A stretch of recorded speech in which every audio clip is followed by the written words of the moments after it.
నమస్తే, నేను మీ జర్నలిస్ట్ మహేందర్. ప్రేమ రెండక్షరాలు. దాని అర్థం జీవితం. దాని ఆయుష్ కాలం ప్రాణాలు ఉన్నంత వరకు. ఈ నమ్మకంతో జీవిస్తే భార్యాభర్తలైనా ప్రేమించి పెళ్లి చేసుకున్న వారి మనోభావాలు ఏకంగా ఉంటాయి, ఐక్యంగా ఉంటాయి, కలిసి జీవిస్తారు. ఆ కలలను సాకారం చేసుకుంటున్నారు.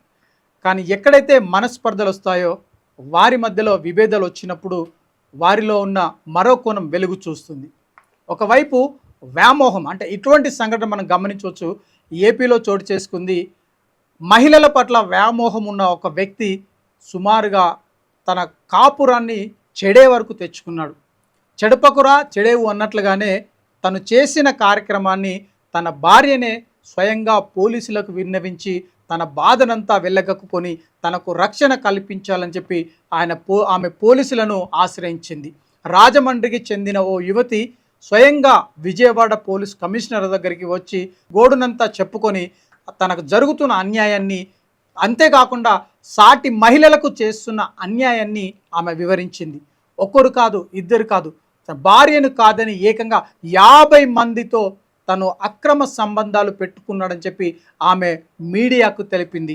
అంటే ఆ వ్యక్తి ఎటువంటి కోణం ఉందో, ఆయనలో దాగి ఉన్న మరో కోణం ఏంటో ఆ మహిళనే స్వయంగా తన భార్యనే మీడియాకు వివరించింది.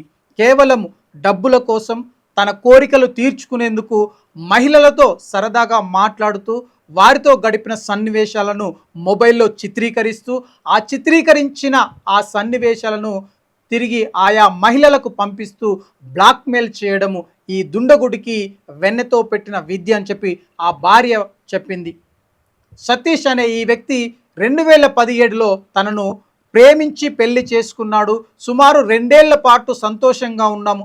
ఆ తరువాత ఆయనలో ఉన్న రెండో కోణం వెలుగులోకి వచ్చింది అని చెప్పి ఆమె వివరించారు. అంతేకాకుండా పెళ్లికి ముందే అనేక మంది మహిళలతో తనకు అక్రమ సంబంధం ఉంది అన్న విషయం గుర్తించి తనకు ప్రాణ భయం ఉంది, ఆయన నుండి నన్ను కాపాడండి అని చెప్పి పోలీసులను ఆశ్రయించింది.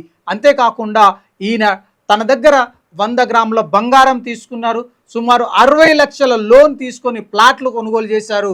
ఇదే తంతు మిగతా మహిళలతో కూడా వ్యవహరిస్తున్నట్లుగా ఆమె వివరించింది.